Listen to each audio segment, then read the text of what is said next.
우리 고장 역사 문화 탐방 경남 어디까지 가봤니 석하나입니다.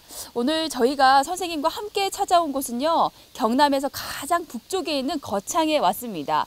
이 거창에서도 오늘 첫 번째로 찾아온 목적지는 시작부터 조금 숙연해지는데요. 바로 거창 사건 추모 공원입니다. 선생님, 예. 이곳에서 많은 민간인 분들이 학살됐다고 제가 얘기를 들었는데요. 네, 근데 많은 분들께서 조금 헷갈려하시는 부분들이 있어요. 이 민간인 학살이 우리 거창, 함양 그리고 산청 일대에서 좀 많이 이루어졌다고 알고 있는데 주로 이 지역에서만 학살이 이루어진 건가요? 학살의 주체라든지 이런 것들 뭐 조금씩 차이는 있지만 그런 것이 아니고 사실은 이제 그때 당시에 한국 전쟁을 전후해 가지고 우리나라 모든 지역에서 민간인 학살이 자행됐다고 이렇게 보면은 맞습니다. 왜 이렇게 많은 민간인 분들이 학살될 수밖에 없었는지 궁금해할 친구들도 많을 것 같아요, 선생님. 네. 뭐 그때 당시에 어떤 그 남북 대치라든지 그런 특수한 상황도 있지만 북한군과 싸우는 것이 아니라 우리 국민과 먼저 싸웠다는 이런 측면입니다. 그러니까 이분들이 이제 단지 이 이북에서 온 어떤 군대에 이제 동조할 가능성이 있다는 이유만으로 무장하지 않은 국민을 상대로 이제 전쟁을 치러버린 이런 그 정권의 성격이 이게 많이 담겨 있다고 봅니다. 근데 이제 저도 많이 조금 헷갈리는데 그 민간인 학살과 양민 학살에 대한 이야기들을 주로 하잖아요. 같은 사건으로 봐야 하는 건가요? 아니면 별개인가요? 거창 사건이나 산창 함령 사건은 동일한 사건입니다. 1951년 2월 설날을 전후해 가지고 동일한 국군 부대가 이제 행진을 하면서 마을에 들어가 가지고 아무렇게나 다 죽여버리는 이런 사건이었어요.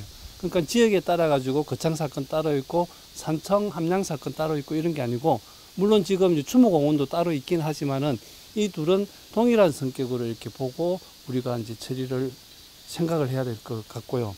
양민 학살이 이제 먼저 쓰게 된 이야기예요.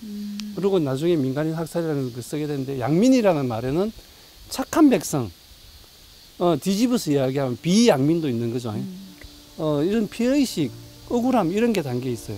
근데 이제 그 이후에 쓰게 된 민간인 학살이라는 말에는 양민이든 비양민이든 국민이면 똑같은 권리를 누려야 된다.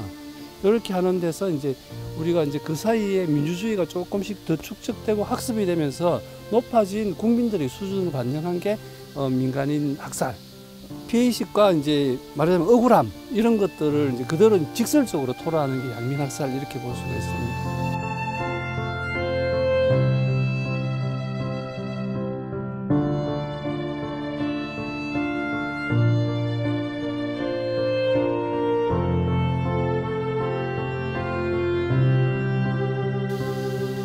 선생님, 묘역을 직접 보니까 진짜 말문이 막힙니다. 네, 그렇습니다. 눈으로 보고도 사실 믿기 힘들 만큼 이렇게나 많은 분들께서 희생을 하셨네요.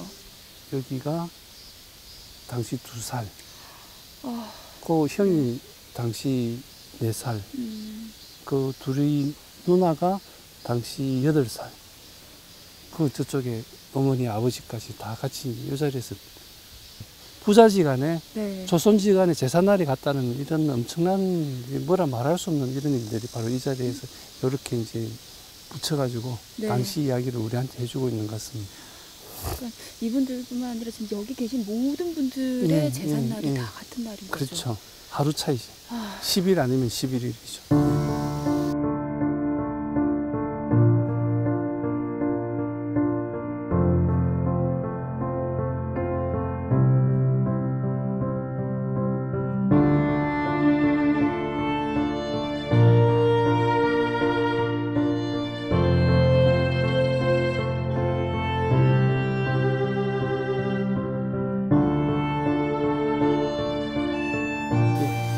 학살 사건이 한 마을에서만 일어난 게 아니거든요. 여러 거창만 하더라도 여러 고을에서 일어났어요. 그리고 이제 1960년이 되기 전에는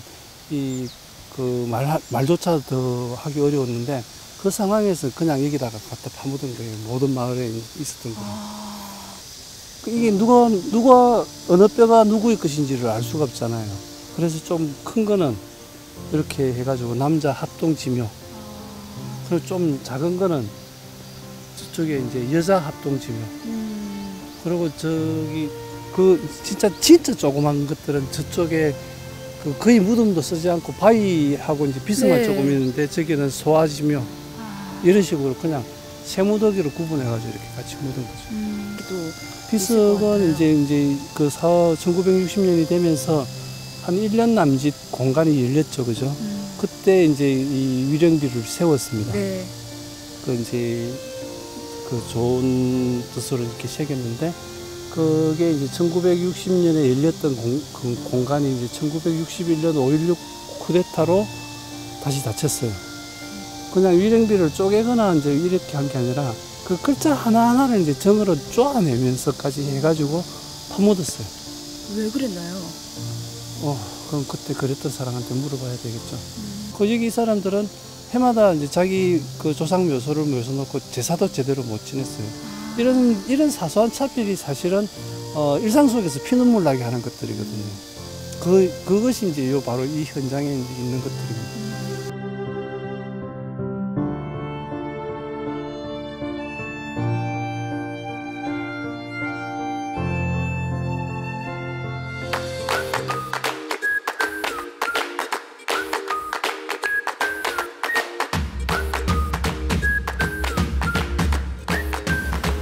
이번에는 저희가요 금원산 자연휴양림으로 장소를 옮겨봤습니다. 휴양림에 온 이유 저희가 휴양을 즐기기 위한 것 아니고요. 여기서도 역시나 탐방을 할 텐데 네. 선생님 이곳에서는 어떤 이야기를 나눠보면 좋을까요? 예, 어떤 지역의 문화는 지역의 역사나 문화는 그 지역의 자연을 떠나서 성립되는 게 아니거든요. 그 지역의 자연 위에 또는 이제 안으로 스며들어 가지고 있는 게 역사와 문화인데 거창의 가장 큰 특징은 우리나라 3대 화강암 생산지라고 할 만큼 굉장히 좋고 훌륭한 돌이 많다는 겁니다. 그러니까 그거를 이제 단적으로 우리가 딱 볼 수 있는 게 네. 바로 뒤에 있습니다. 저기. 보이십니까? 우와. 네, 저거는 그 일부일 뿐인데 우리나라에서 단일 바위로서는 가장 크다는 문바위라고 합니다. 문바위. 예, 예. 자, 그렇다면 이렇게 우리나라에서 단일 바위로서는 가장 큰 문바위에서는 어떤 이야기를 조금 나눠보면 좋을까요? 예, 특별하게 크게 뭐 남아있는 건 아닌데, 저기 가면 그 한자가 몇 개 새겨져 있습니다. 제가 알기로는, 고려가 망하고 조선이 들었을 때 고려의 유민이 조선에는 충성을 하지 않고 마지막 충성을 이제 고려에 다 바치겠다고 하면서 저기 밑에 들어와서 살았다고 그럽니다.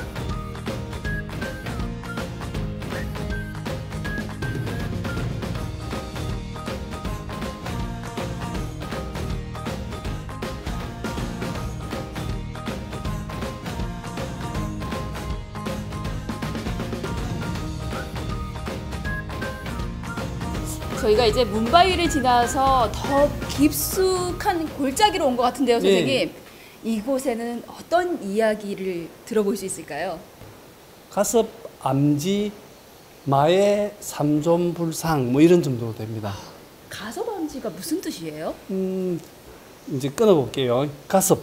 가섭. 예, 가섭은 부처님의 제자들 가운데 한 분, 뛰어난 한 분. 그 암지는 말하자면 암자터.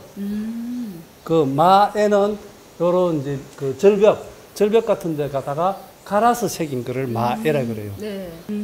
삼조는 여기 보면은 가운데 한 분, 양쪽에 두 분, 이렇게 세 분이잖아요. 네. 그러니까 삼조는 셋. 뭐 불상 또는 불입상 이렇게 했을 때는 입상은 이제 서 있다는 뜻이고 이것처럼 그냥 불상은 말한 대로 그대로 이제 부처님 모습 상 이렇게 해가지고 부처님 제자 가섭 이름을 딴 암자터에 있는 바위를 갈아서 새긴 세 분 부처님을 모신 모습 뭐 이렇게 하면 오히려 더 어려운 것 같은데 어쨌든 네. 그런 정도 뜻으로 보면 될 것 같습니다.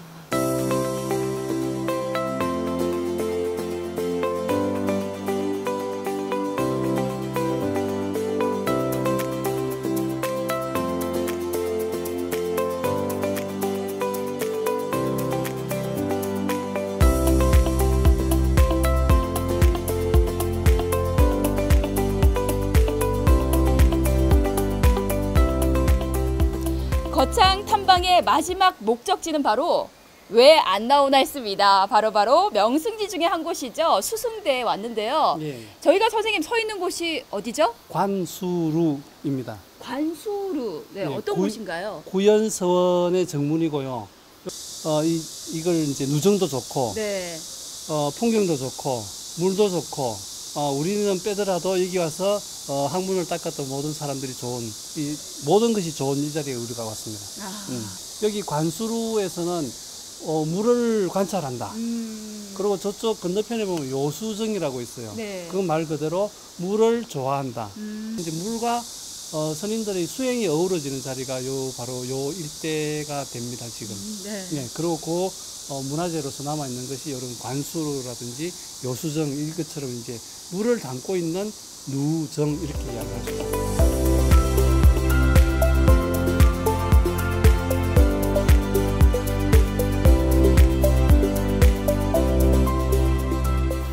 지금 저희 뒤에 있는 아주 큰 모양의 이 거북이 모양의 바위가 이곳이 수승대라는 것을 증명해주고 있는데요, 선생님. 근데 이 수승대가 원래 수승대가 아니라 수송대였다라는 말이 있더라고요. 예, 그렇더라고요. 예. 요 수송대라는 게 요즘처럼 이제 문송, 수송 이런 게 아니고 근심을 근심 숫자에다가 보낼 송자, 수송대였다고 그러네요. 이게 이제 옛날 여기가 이제 거창 일대가 신라 백제 접경지대였다고 하고, 백제의 사신이 신라로 들어갈 때 어쩌면 못 돌아올 수도 있겠다. 그런 어떤 근심을 안고 이제 지나가던 그런 자리였다고 합니다. 태계 이황 선생님과 예. 연관이 있다면서요? 예. 태계 이황 같은 분은 이제 말하자면 경상북도에 안동에 이제 있는 분인데, 대학자이다 보니까 젊은 시절에 왔는데도 나름대로 영향력이 있었나 봐요.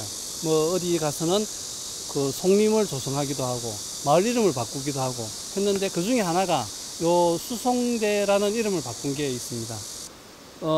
수색대 할 때 그 수 찾는다. 네. 그 명성지 할 때 승. 네. 이렇게 해가지고 지금 이름인 수승대가 태계 이황 선생의 창작으로 이렇게 이제 자리 잡게 됐습니다.